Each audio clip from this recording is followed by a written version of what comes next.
This wonderful garden in Falconbridge in the Blue Mountains was the home of Norman Lindsay, one of Australia's most notable artists and author of the classic Australian children's book, The Magic Pudding, which is now celebrating its 100th birthday. This 42-acre estate, known as Springwood, is home to the Norman Lindsay Gallery and Museum. It houses a vast collection of his artwork, including the Magic Pudding Centenary Exhibition. The artworks and estate are preserved by the National Trust under the watchful eye of Helen Glad, an art historian in her own right and Norman Lindsay's granddaughter. Helen, I guess your grandfather, Norman, he's best known for the Magic Pudding. Well, yes, and 100 years on, we're still reading it, so I think he came up with the right story. The fact that all of the illustrations are his, the story, the idea, all stem from his own imagination. His imagination, and he also did the layout for the book, which is still the same as it's printed today. But the illustrations, of course, are the great charm of the book. You have all of those wombats and possums and pudding owners and thieves running through the bush. And when you look at them, there's terrific movement.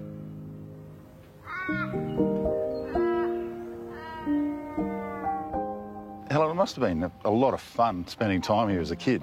Oh, it was fantastic. You'd come up, there was always something happening, whether it was in the studio or out in the garden.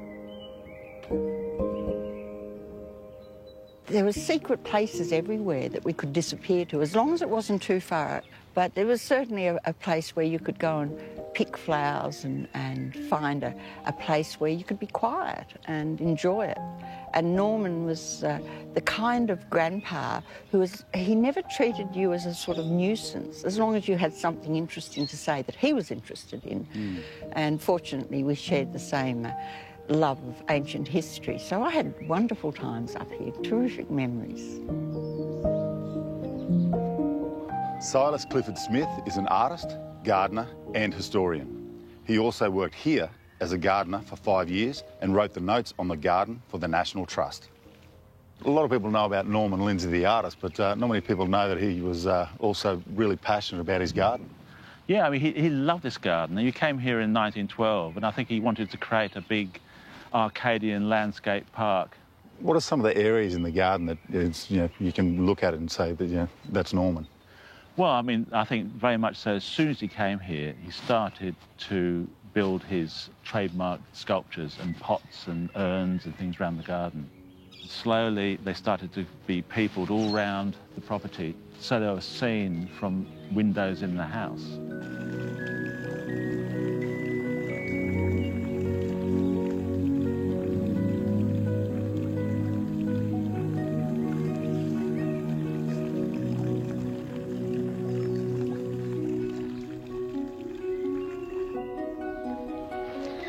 Silas, what are some of the original plantings here around the homestead? Well, you'd think it's be the trees, and obviously a lot of the trees are originally from the original bush. But it's actually surprising is that when we did a big survey on the property, we found these hydrangeas at the front door. They were always in the garden right up to before their ownership in 1912. So that's incredible, So it says how tough hydrangeas are. If they're given a good prune, they'll live on and on and on. Fantastic. The plants here have got to be of the period. For example, like this little geranium here, which appears again and again in a lot of his paintings. We've got lots of irises in the garden near the front of the house. Norman was more interested in the bigger theme in the garden, but his wife Rose was very much into annuals and smaller, prettier plants. And you've got some other quite old plants in different sections of the garden as well. Yeah, we're actually quite surprised to find, because actually on the pergola originally was a rose walk, which was a very fashionable thing of the sort of early last century. And even though today it's covered in wisteria, we found a very old rose cultivar called Maman Clocher, which was a really popular rose from about 1910, 1915, and you can't really buy it at all now.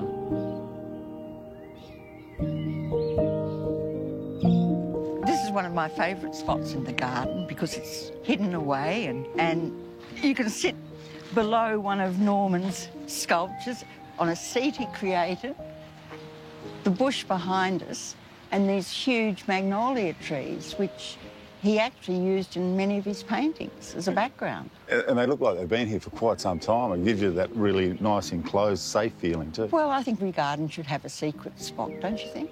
Well, it's certainly a place where you can get away from it all. From here, you can look back through the passageway to another statue and back to the pergola and the house. So you can sit here and contemplate what was going on in that house.